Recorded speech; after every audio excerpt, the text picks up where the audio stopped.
All the previous steps are important to do, but if you don't do this step, it'll make everything else you did a complete waste of time. What's up everyone, it's Winstonee coming back to you guys with a brand new video. So I've been getting messages about making a new S-curl maintenance video, and I haven't made one in a while, so it's probably well overdue for a new one. So today I'm going to be giving you guys 5 tips on how to maintain your S-curl. I have made previous videos in the past on tips on how to maintain your S-curl. If you guys want to check those out, I will have it linked up here. I made about 1 or 2 videos, so make sure you guys go and check those out after you check this one out for additional tips. So the first tip I have for you guys is to make sure you guys are combing your hair out at least once a week. Now I know some of you think that combing your hair will make you lose your curls, but actually it's the complete opposite. Combing your hair will actually help to maintain your curls. If you're not combing your hair out at least once a week, then your hair will get matted or tangled if it's long enough. And when I say combing out, I mean combing out with an actual comb once a week. I usually run my fingers through my hair every day when I'm rinsing out my hair, and I don't really count that as combing. I just count that kind of as like breaking your hair or like a run through. But you need to actually comb your hair with a comb at least once a week. And I'll give you the most convenient time to comb your hair in my next tip. So tip number 2 is to make sure that you're keeping your hair moisturized. Now I've said this tip in my previous videos because it's probably one of the most important tips that you need to know when you have an S-curl in your hair. Dryness, other than damaging your hair, is one of the biggest negative effects about getting an S-curl. It's like a battle to keep your hair moisturized when you have an S-curl in your hair. You want to make sure that you're using the right products, so deep conditioning your hair once a week is probably one of the most important things you can do to keep your hair moisturized. Deep conditioners are pretty much like a hair mask that you leave in your hair for about 30 minutes to an hour before rinsing it out. On most hair products that are deep conditioners, they usually don't say deep conditioners on it. A lot of times the products will say hair mask, or yeah, it'll just say hair mask or deep conditioner. The deep conditioner I'm currently using right now is the Shea Moisture Intensive Hydration Mask. Like I said, this is how it looks. I mean, you know, it's like a cream. Like I said, you pretty much put this in your hair once a week, leave it in for 30 minutes to an hour, and it will restore the moisture in your hair. Now, while having a deep conditioner in your hair, that is probably the best time on when you should comb your hair to get rid of any tangles you have or knots that you may have in your hair, because it makes your hair super slippery.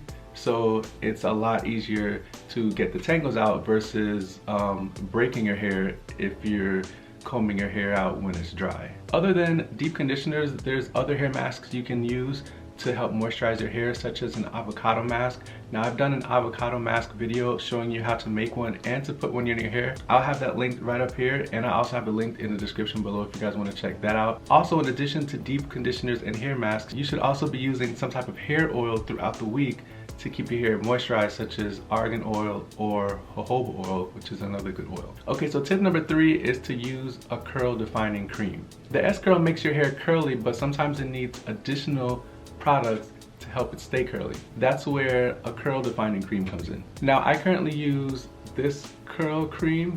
It's Aunt Jackie's Curl Defining Whip. This is what's currently in my hair right now, making my hair curly, if you can see it.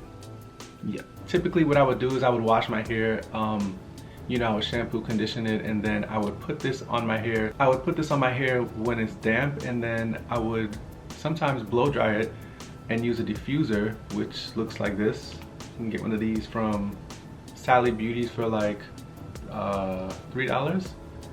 You put this at the end of your blow dryer, and then your curls will come out defined and looking nice. So tip number 4 is to use a detox shampoo. Now I don't know if all of them are called detox shampoos, but it's the shampoos that are specifically made to treat chemically treated hair.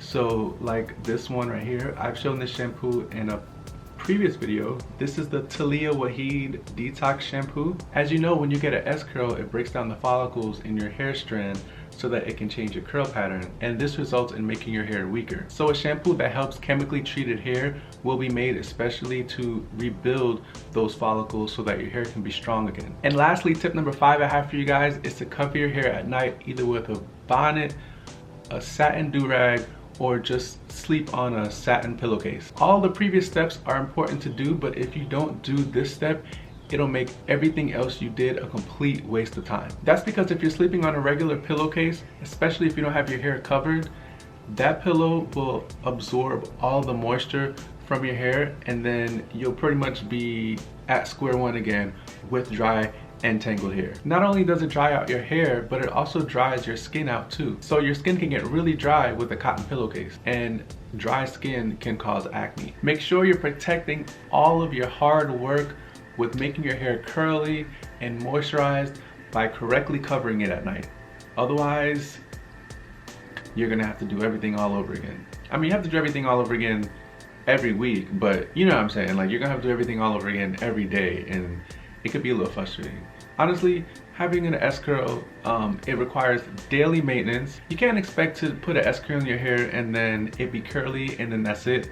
It requires daily maintenance. It requires daily washing, requires daily curling. Your hair is curly, but you have to do the work to make sure that your hair stays curly, and you have to do the work to make sure that your hair stays defined. So if you haven't already, form a hair routine of washing, shampooing, conditioning, deep conditioning, you know, putting curl cream in your hair. Form a hair routine every week. That'll help you to easily do it every week and to get into the habit of doing it.